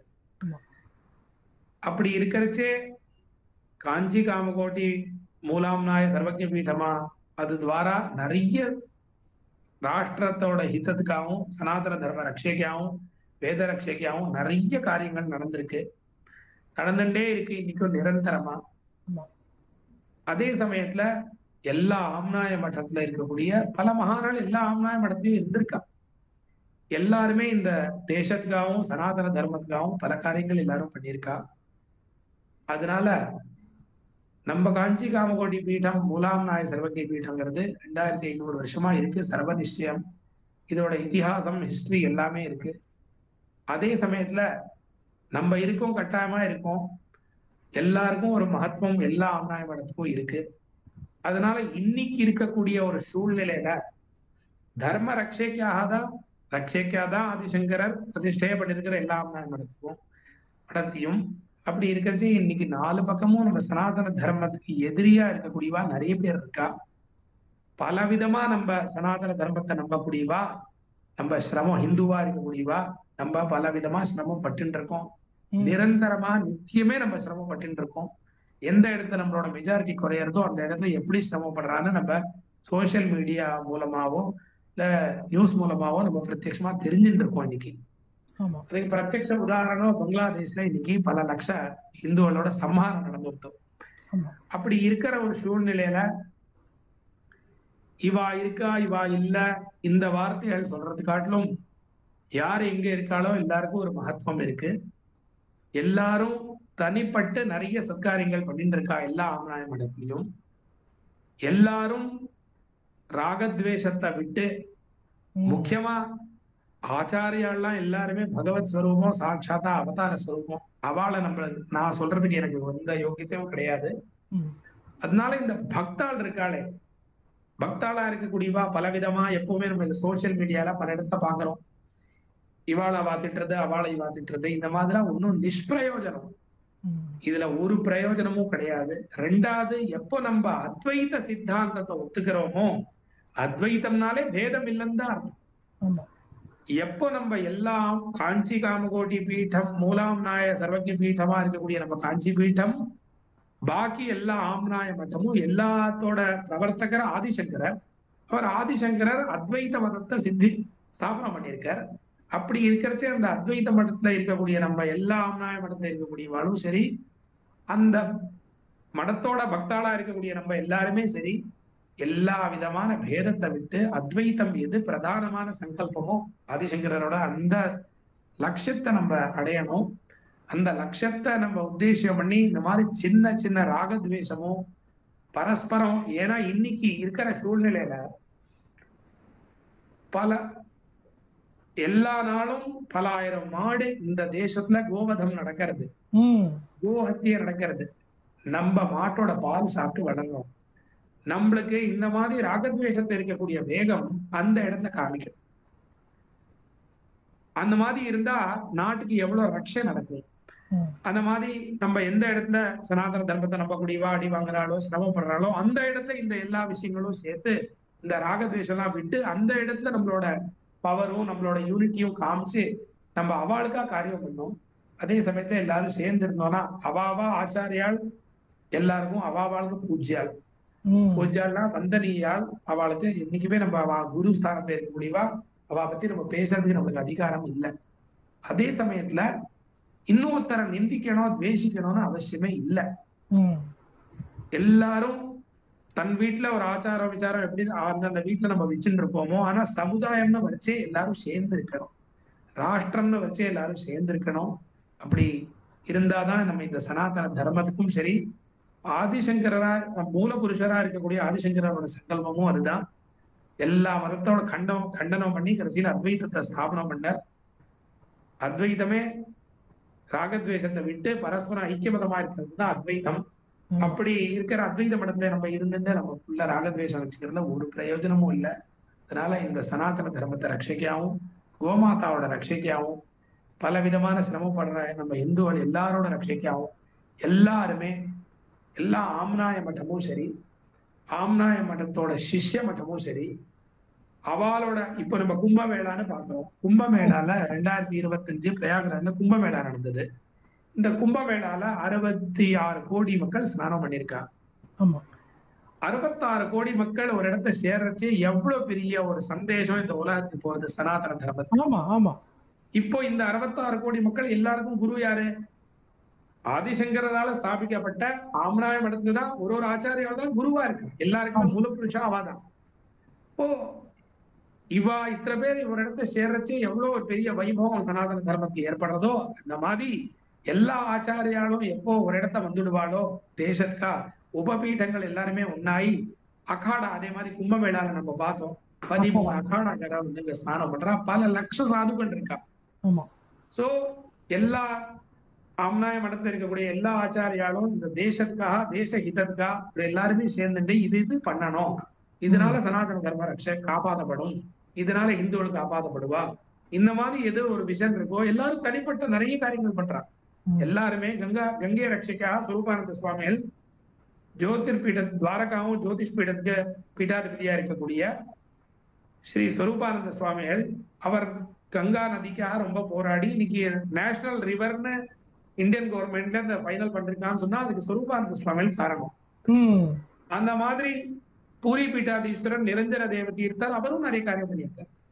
அதே மாதிரி சந்திரசேகர பாரதி சுவாமிகள் அவரும் நிறைய காரியம், சிங்கேரியில இருக்கக்கூடிய மகா சன்னிதானம் அவரும் நிறைய விஷயங்கள் பண்ணியிருக்காரு தேசத்துக்காகவும் அதுக்காகவும்.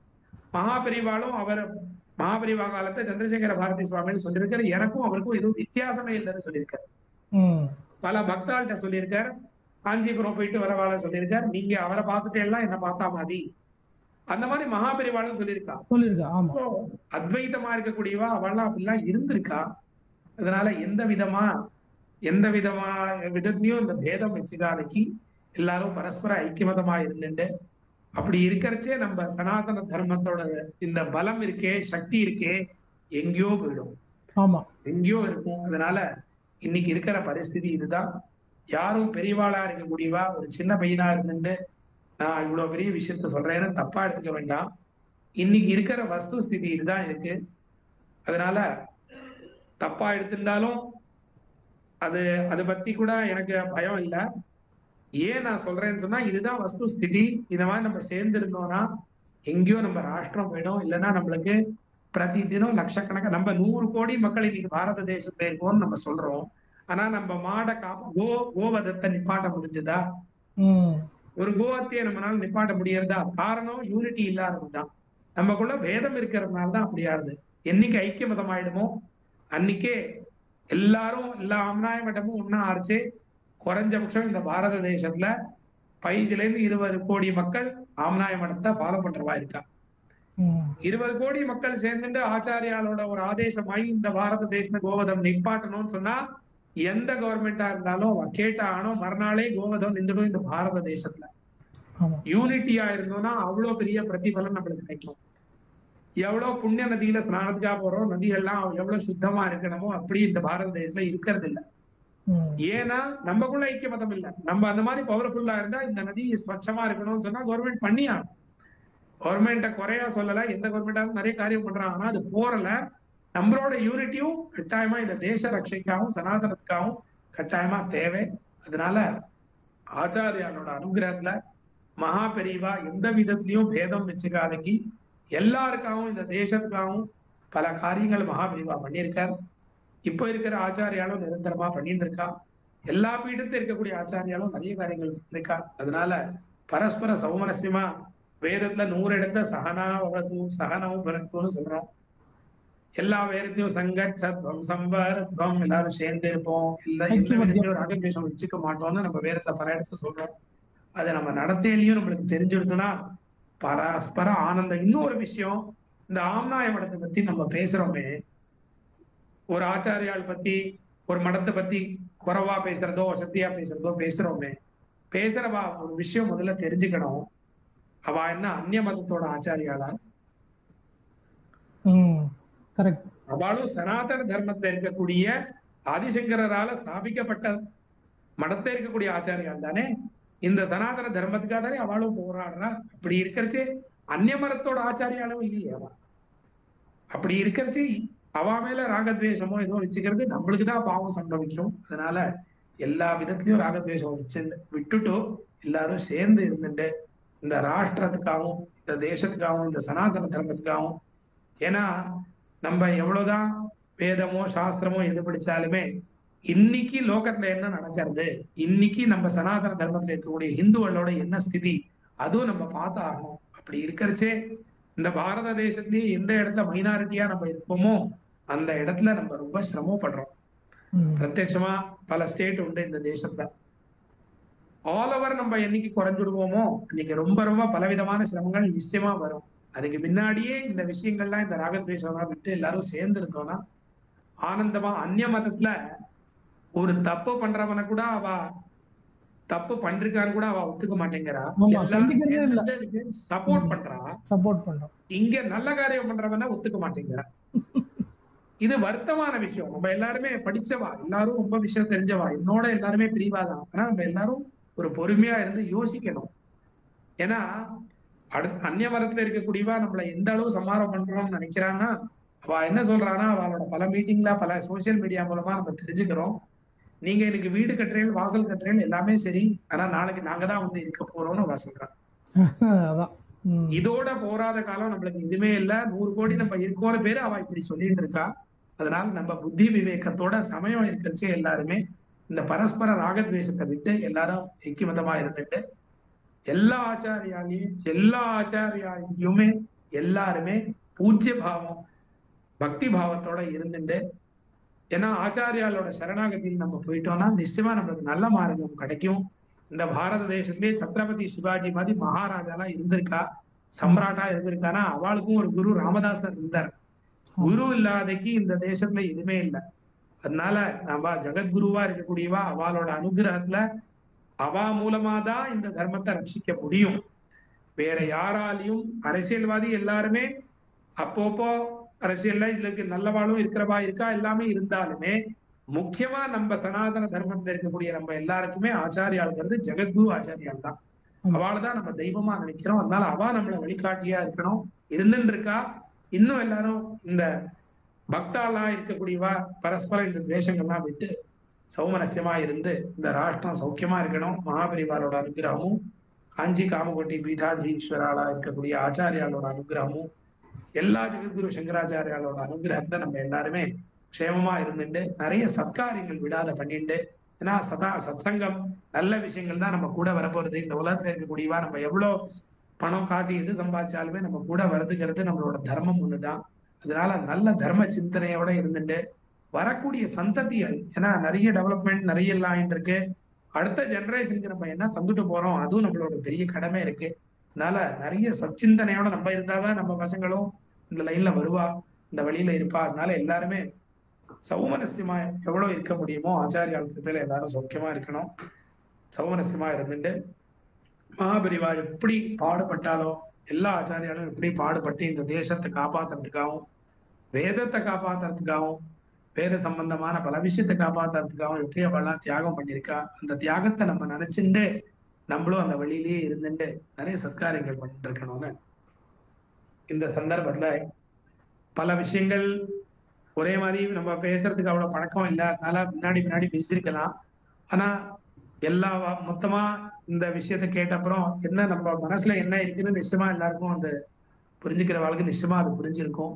அதனால திருப்பி ஒரே ஒரு விஷயம் கேட்டுக்கிறேன், எந்த ஆச்சாரியாலையும் யாருமே பேதபாவம் வச்சுக்க வேண்டாம். நம்ம எல்லாரும் அத்வைத சித்தாந்தத்துல இருக்கக்கூடியவா, நம்ம மதத்துல இருக்கக்கூடிய ஆச்சாரியால் அவ பத்தி நம்ம தப்பா பேசினோம்னா, எந்த ஆச்சாரியால் பத்தி தப்பா பேசினா, ஒரு யதீஸ்வரால் பத்தி தப்பா பேசுறதே ரொம்ப பெரிய தப்பு. அதுலயும் ஆம்நாய மடத்துல இருக்கக்கூடிய ஜெகத்குரு ஆச்சாரியால் பத்தி அப்படிலாம் பேசுறது நம்மளுக்கு ரொம்ப பல ஜென்மத்துக்கு நம்ம பாவத்தை சம்பாதிச்சு வச்சுக்கிறோம். நம்ம பெரிய வித்வானா இருந்தாலும் சரி, நம்ம பாமரனா இருந்தாலும் சரி, தெரிஞ்சோ தெரியாதுன்னு கூட நம்ம இப்படி பேசக்கூடாது. எல்லாருமே ஐக்கியமதமா இருந்துட்டு எல்லா ஆச்சாரியாண்டியும் பக்தி பாவத்தோட நம்ம இருக்கணும். அதுதான் நம்மளோட வாழ்க்கை, அதுதான் நம்மளுக்கு கரையேறும். கடைசியா நீங்க சொன்னது ரிக்வேதத்திலும் கடைசி சூக்தம் ஐக்கியமத்திய சூக்தம். அதே நிச்சயமா ரிக்வேதத்திலும் சங்கச்சத்வம் சம்வாரத்வம் சம்போமனாம்சி ஜானதாம்னு ஐக்கியமத சூக்தம் இருக்கு.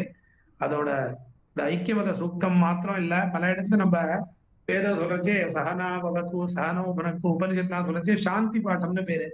இந்த சாந்தி பாட்டம்னு எதுக்குன்னா, எல்லாரும் சேர்ந்து இருக்கணும், எல்லாருக்கும் ஒரே மாதிரி மதங்கள் ஐக்கிய மதமா இருக்கணும், மனசு ஒன்னா இருக்கணும். இதுக்கெல்லாம் அடிக்கடி நம்ம எல்லா இடத்துலயுமே சாந்தி பாட்டம் நிறைய இடத்துல சொல்றது உண்டு. அந்த மாதிரி சாந்தி பாட்டம் சொல்றது மாத்திரம் இல்ல, அது மனத்தேலையும் பகவான் அனுகிரகத்தை அப்படி வந்துருச்சுன்னா வாஸ்தவமாவே என்ன, பாரதங்கிறது, இந்த பாரத தேசங்கிறது பவித்திரமான தேசம்.